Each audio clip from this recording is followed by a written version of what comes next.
Erişkinlerde horlamadan bahsetmek istiyorum ben size.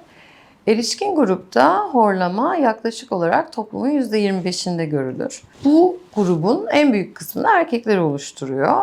Ama kadın hastalarda görüyoruz. Horlama bileşen olarak 4 ana grupta incelenir. Burun sorunları, yumuşak damak ve küçük dil sorunları, dil kökü sorunları ve solunum yolu kasları. Bizim en korktuğumuz grup solunum yolu kaslarında gevşeme olan gruptur. Çünkü biz nefes aldığımız zaman solunum yolu bir sertleşmeye uğramalı. Eğer ki yumuşamaya başlarsa kaslar da bu işin içine katılır ve gerginliklerini kaybederlerse olay apneye ilerler. Apne grubu çok riskli bir grup. Çünkü neden?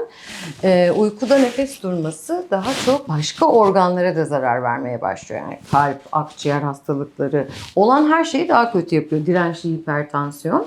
Ve maalesef bu apne aşamasına da ileri yaşlarda geçildiği için ameliyat şansı da biraz azalmış oluyor ve hasta maske bağımlı olmaya başlıyor. Bunun dışında horlama grubunda dikkat edilmesi gereken en önemli husus kilo.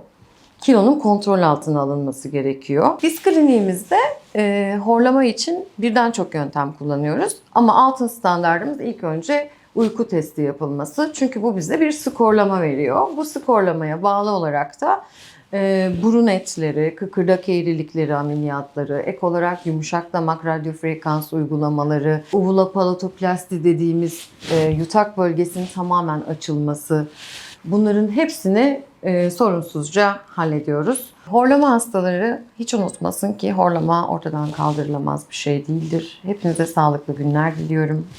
Kliniğimize bekleriz.